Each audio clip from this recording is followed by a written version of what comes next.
The rest of the world needs to sit up and take notice of what is going on in Greece right now. This is what can happen when you allow government debt to spiral out of control. Once it becomes clear that you can't pay your debts, a financial collapse can happen very suddenly, and you start losing your sovereignty to those that you must turn to for financial help. So is the financial collapse of Greece the canary in the coal mine for the global economy? EU finance ministers have given the Greek government 2 weeks from Monday to approve another round of brutal austerity measures.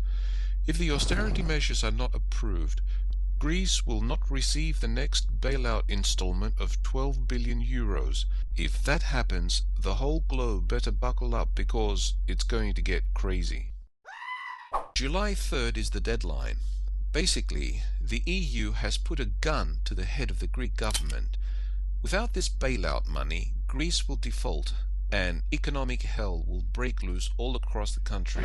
It is important to keep in mind that this is just the first Greek bailout that we are talking about. Last year, the EU and the IMF agreed to provide the Greek government with a 110 billion euro bailout.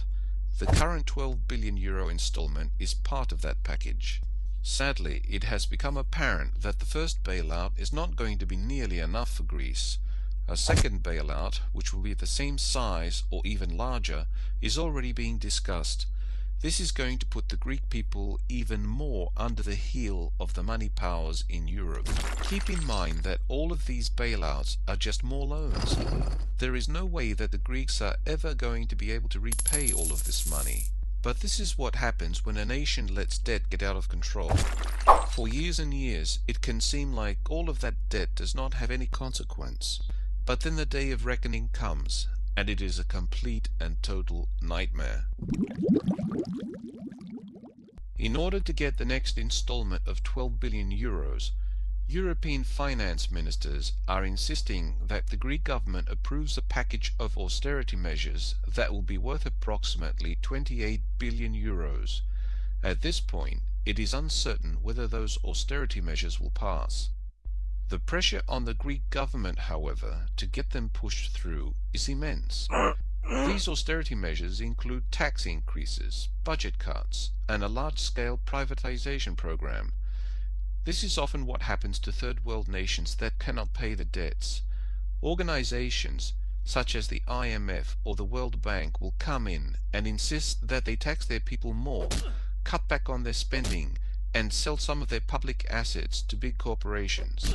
As we can see from the wild protests that have been taking place in Greece, a significant percentage of the Greek population is not happy at all with these austerity measures. Unfortunately, the EU and the IMF are able to put a lot more pressure on the Greek government than the Greek people are. Greek Prime Minister George Papandreou recently gave the following warning to the Greek people about what could happen if this debt crisis ends badly. The consequences of a violent bankruptcy or exit from the euro would be immediately catastrophic for households, the banks, and the country's credibility. Not only would a Greek default be a total disaster for Greece, it would potentially be a total disaster for the entire global financial system. Sung-Won Son, an economics professor at California State University, recently made the following statement about the seriousness of the debt crisis in Europe. The European debt crisis has the potential to have as big an impact as the subprime mortgage crisis did in the United States. So will these bailouts solve the problem? No. Giving Greece more loans is only going to kick the can down the road for a little while longer. The truth is that Greece is bankrupt. Unless huge amounts of Greek debt are forgiven, Greece is going to default sooner or later. When confidence in the finances of a nation is lost, borrowing costs can go up very quickly. Today the yield on a 2-year bond is up to 28.6%. Anyone that has ever been late on paying their credit cards knows how painful an interest rate like that can be. So why doesn't Greece just slash government spending to the bone and get their financial house in order? Well, it's not that easy. Harsh austerity measures have already been implemented. As a result, unemployment is rampant and there is rioting in the streets. As the economy crumbles, Greece has descended into an almost permanent state of civil unrest.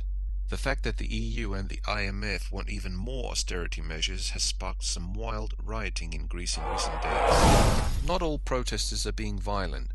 Some of them are showing their displeasure in non-violent ways. For example, workers for Greece's state-owned electric utility are staging 48 hours of rolling strikes that are designed to create blackouts over large areas. The frightening thing is that Greece is not alone. Ireland has already received a bailout, and they are probably going to need another one at some point. Portugal is a financial basket case, and they are probably next in line for a bailout. The employment situation in Spain is absolutely nightmarish. Spain will probably be able to squeak by without a bailout if the global economy stays stable. But if the dominoes start to fall, Spain could be in a massive amount of trouble very quickly. Not that many people are talking about Italy, but the truth is that Italy has a huge debt problem. On Friday, Moody's warned that it may downgrade Italy's AA2 debt rating at some point within the next 90 days. Belgium and France also have very substantial debt problems. They probably will not be the first dominoes to fall, but if the contagion starts to spread, they could certainly have massive problems. The truth is that Europe's entire financial system is extremely vulnerable right now. Big banks all over Europe, and especially in Germany, are leveraged to the hilt. All it would take to topple many of them is a stiff breeze. When Lehman Brothers collapsed, it was leveraged 31 to 1. Today, German banks are leveraged 32 to 1. German banks are also holding a massive amount of Greek debt. That is why there is so much fear that the crisis in Greece could spread across the rest of Europe and start toppling dominoes. So if Europe starts having major problems, will the US step in and help? Yes, if the crisis in Europe gets worse, the Federal Reserve will probably step in just like they did back in 2008. But the US is rapidly approaching a day of reckoning like the one that Greece is going through. The US government has piled up the biggest mountain of debt in the history of the world, and faith in the US dollar is dying. The economic crisis in the United States gets worse with each passing year. Yes, the Federal Reserve can print up stacks of money and send it over to Europe, but that isn't going to solve anything in the long run. The truth is that the US is not even going to be able to keep itself in good money. The world financial system is far more vulnerable today than it was back in 2008. The next wave of the financial collapse is going to hit at some point, and when it does, it is going to probably be even more painful than the last wave.